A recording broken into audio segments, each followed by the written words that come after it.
Another nonprofit helping fight food insecurity is the Obodo Collective. Nevada Week's Maria Silva got a special tour of their new urban farm on Las Vegas's historic West Side.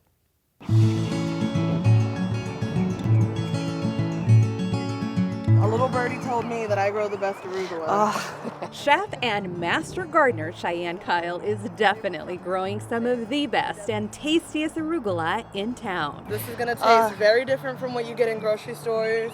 Joining Cheyenne on this very special taste testing, the Obodo Collective co-founder Erica Vitalazar and executive director Tamika Henry. But it's so fresh and it's so refreshing.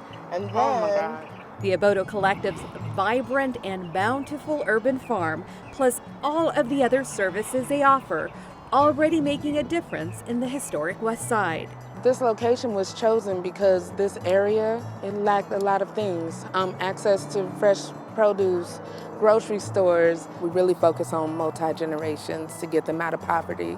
And so there are programs that we have. Our three main pillars is food security, so we have the farm here. We also focus on housing. Once they're stable, like they have housing stable, they're food secure, then we work on getting them employed. We take a holistic approach. We want the whole family to be well, and so we also connect families who need child care resources. We connect them to the resources. Rooted in a community with such rich history, Tamika, Cheyenne, and Erica also wanted to honor the beautiful, strong women and mothers turned activists who came before them. And they did so with this breathtaking mural. Miss Ruby Duncan, she's someone who I consider an inspiration, a mentor. I've had some beautiful conversations with Miss Ruby. This is Miss Ruby Duncan's work. This is the work of Obodo to really combat systemic poverty, systemic racism, systemic, all of these oppressive forces that many of us experience. Has to be, I think, combated with this kind of beauty, this kind of discipline that Cheyenne and Tamika have as they tend every day to the families that come to Obodo for some sort of assistance. The beautiful mural also honors Indigenous women and mothers. We consulted with dear Sister Fawn Douglas from the Wapa Paiute.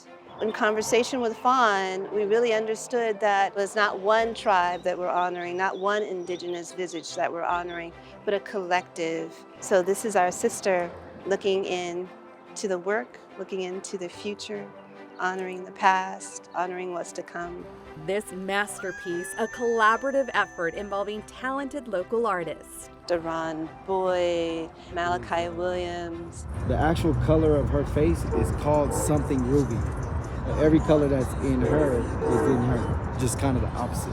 And then we had Courtney Haywood come in. He's an activist, someone who's very much into community building as well as an artist. He saw Malachi and Deron at work and said, can I lend a hand? So you have this kind of the hand of three beautiful artists, three beautiful legacy makers in their own right. We had the honor of experiencing firsthand how neighbors have embraced and welcomed the Obodo Collective and its urban farm. She's very soft-spoken and forceful. Thank you, brother. Thank you. Okay.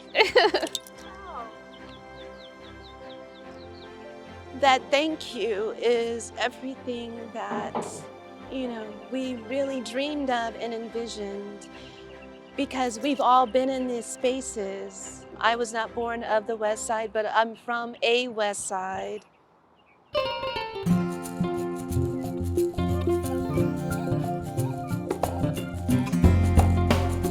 On your beautiful website, you have a Spanish proverb. It's one of my favorites. More grows in the garden than what the gardener sows. I think it kind of encapsulates everything that I'm really aiming for here.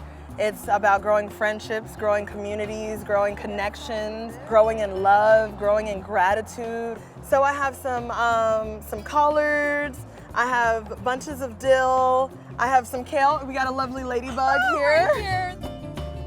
We're very, very lucky. We have more continental growing days than any other state. Really? We have We can grow so much. I grow year round. You just have to grow with the season. I actually had a neighbor from down the street who was a veteran come and just eat a radish out of the bed, and he was like, it was so good. They're so crispy and juicy and flavorful. So, And to have, again, Yeah. little kids to our veterans coming in here, that's special. Oh my goodness, it means the world to me. I feel really, really fortunate and very grateful to be able to do this and to share it with everyone. I love that you're elated. You haven't stopped smiling since you got here. It makes my heart so happy because I know what this means to this beautiful community. Yeah. And to our city, and to know that you're doing this again with such love. And I love what your shirt says, get help, give help. And that's Yes. what it's all about. Yes, definitely. What do you love the most to be able to harvest and share with the world? We have cherry snacking tomatoes, which are the better variety to grow here if you're growing in Nevada. It's not gonna taste like any tomato you've ever had, I promise.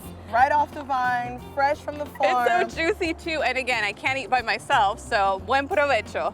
Bon appetit. Bon appetit. Oh, it's so good.